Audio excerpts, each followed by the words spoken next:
Do you want to learn how I made my viral Stalker videos? And also how ThatMob and Twixxel made their viral Verity and Stalker videos as well? Well, I'm about to do a simple and easy breakdown on how I made my viral Stalker videos and how you can make your own as well. Make sure to like and subscribe. If you don't, I won't play the video for you. Does that make people subscribe? I don't know. Let's just get into the video. So to download BBS mod, you need to have either CurseForge, Modrinth, or whatever your favorite mod loader is. You want to have either 1.20.1 or 1.20.4. For this, I'm doing 1.20.1. You can use either Forge or Fabric, but for this, I'm going to use Forge. So press create, and here is our mod pack. So we press the plus button, we search up BBS, and then there's all of these here. You don't necessarily need all these different add-ons, but for me personally, I always just use the mod on its own. So Blockbuster Studio. You should see that it says by McHorse and it has around 240,000 downloads. So press install and BBS mod is downloaded. If you're playing with the BBS mod on Forge, you need to download this mod, the Sinatra connector. It has about 40 million downloads. Just install this and the mod will show up in your game. If you're playing on Fabric, this is not necessary. You can just load up Blockbuster Studio on its own if you're playing with Fabric. After you've loaded up your mod pack, just create a new world, or you can go into an existing world if you have one. And I've loaded into a world. So to launch your BBS mod menu, you need to press 0 on your keyboard and it should show up with all these anime pictures up here. Ignore this is not necessary. And on the bottom here, we have like our little menu selector thing. This is the supporters screen. Once again, just ignore this. The next screen here is morphing. So this is where you can morph into different models. For example, I'm gonna morph into a snow golem.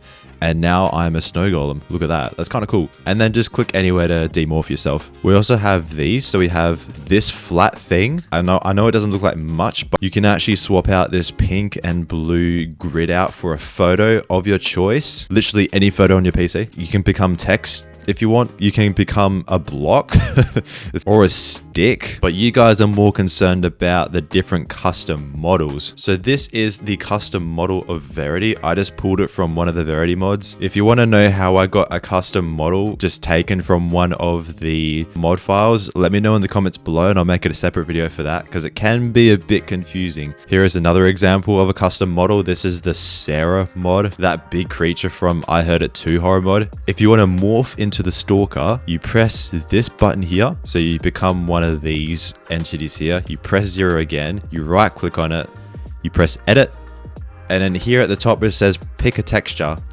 and it'll open up the textures folder for the mod. And to get to this, you want to open up your instance of your mod pack, which is pretty easy. You come over to CurseForge, Modrinth, whatever. You find a button where it says open folder or open mod folder. So you click that and then it takes you to here. Then you want to go to config, BBS, assets, textures, and all the textures that you can use inside a BBS mod will be stored here. As you can see, I have the different stalkers. I have a modified version of a stalker I had made. I have some Verity textures. So there's a menu down here. There's a button down here called films.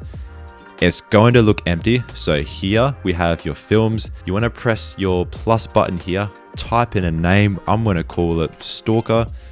Press OK, press X, and boom. This is your little like timeline, your editing scene. Now to actually spawn in a stalker or entity or whatever, press replays. It's going to look empty. So you want to right click, add a replay. You press this one down here with the blue and pink grid.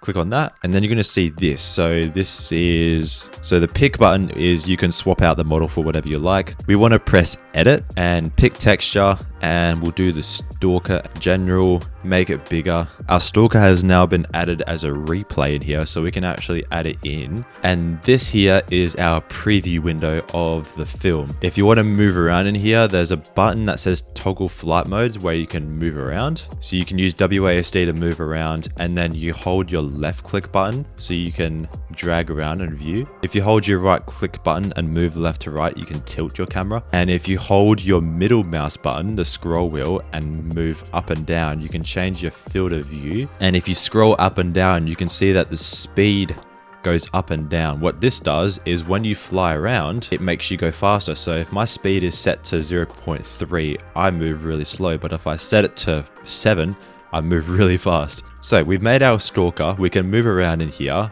but we can't actually see our stalker.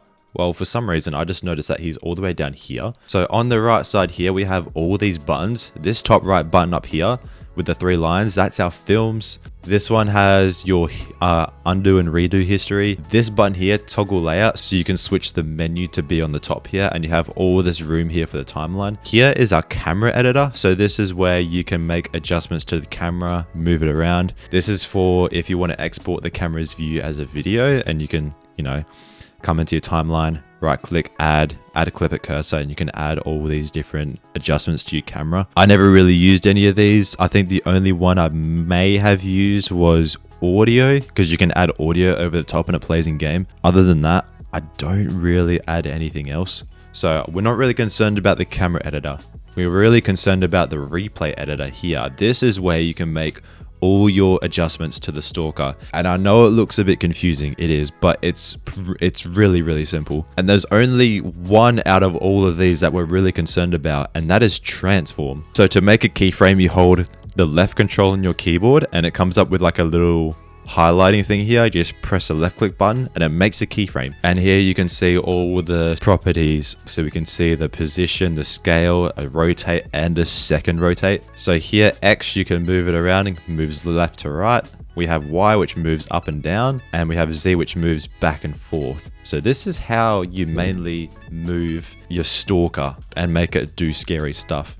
So I'm just going to toggle flight mode, move around a little bit. For this example, I want to maybe hide behind this tree, come out, and then hide back again. Something you can also do to move your replay or your stalker or entity or whatever you have in an easy way, you can right click on your preview window here.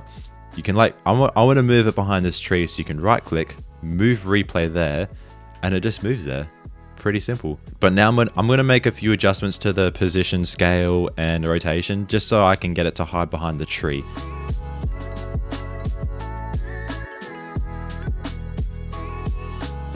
Okay, so I've just adjusted the position and stuff of the stalker to hide behind the tree. I know he's not hidden behind the tree, but this is just for like a demonstration sort of thing. So I'm going to move 10 frames over. Go transform again, make a new keyframe. This is going to copy the properties of the previous transform keyframe. So as you move it around on the timeline, the stalker doesn't move because the values are copied here. But now I want to move the stalker outwards a bit over here. So move this over here, hold control, make another transform keyframe. I'm going to change the translate. So then the stalker is now visible. He's not hiding behind the tree. So if you want to play your scene now, press the right control button on your keyboard and it plays. So we just saw the stalker hide behind the tree, come out, and boom, there he is. The actual replay doesn't last that long, so you can open up your camera editor here, take the end of it and drag it. So this will extend it. So now we can go in, move the last keyframe just a little bit, just so as he comes out, it's a bit of a slower process. So now I want to add another keyframe. This new keyframe, once again, just copies the previous. So it just, and now I want to move the stalker back behind the tree. So I'm going to right click on this. I'm going to select it with my left mouse button, right click, and there's a copy keyframes button. So I'm going to press copy keyframes. I'm going to come here. I'm going to right click where I want to paste a keyframe, paste keyframe, and it's going to copy this keyframe from here to here. So if I press play, he should come out, stay there for a bit, and move back. Nice, that worked. Now, next menu here is the action editor. Go right click, add clip at cursor. You can add all these. So there's chat message, command, place block, interact with block, etc. Commands are useful, especially in that scene I had where when the stalker came up out of the horizon and I had all those lightning strikes come in. That is what I use the add command for. I added lightning strikes in a specific spot. I'm going to come into my stalker world here that I use for my videos and show you guys some of the scenes I used. So if I press 0 again here, open up films, I have a lot of films here. House break-in scene, there we go. So this is what I want. So here, if I open up camera editor, Yeah, so I have very long scene for some reason. And then I have this sound, a knocking sound. And then if I go to the replay editor, you can see that there is a stalker here. So this one stalker here, if I have a look, it's very, very simple. The stalker literally just stands here and that's all he does. This scene here was filmed at night. So the hand that you can see here doesn't actually show because it's pitch black outside, and so is the hand. So they kind of just blend in together. So that's the replay of the stalker. He just stands there. I have another replay here. You can add more than one replay into a scene. And this is the hand that breaks in. So if I press play, it comes and moves in and the glass breaks as well. If you want to know how I did that,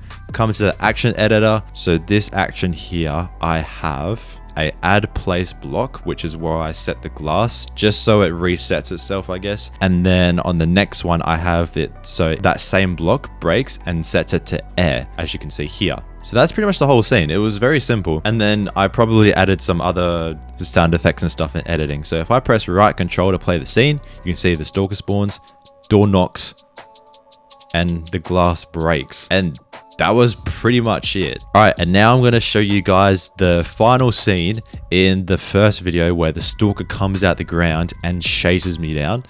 So you want to press 0, change your film to that scene or make a new scene. For me, it was called Stalker.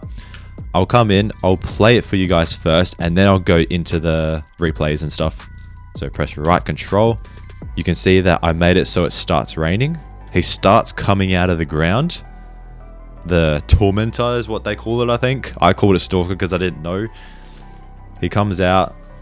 There's the lightning there. And then he kind of just stares at you for a bit. And then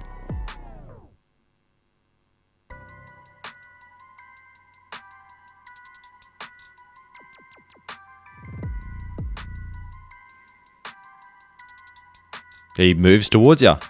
And then I made it stop here.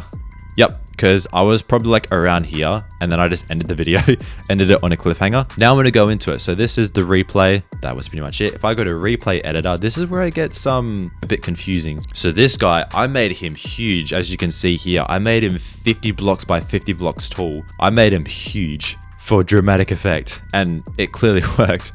So as we can see here, it's honestly very simple. Once again, just transform, and this big gap here is the transition of when he comes up. So this is where he stops, he pauses for a little bit, and as this sound plays up here, the stalker or tormentor moves closer. Okay, so this part was pretty simple, but now we're getting into the complicated stuff. Let's open up action editor and you can see all this here. It doesn't look like much. Here we have a command that sets the weather to a thunderstorm. Pretty simple.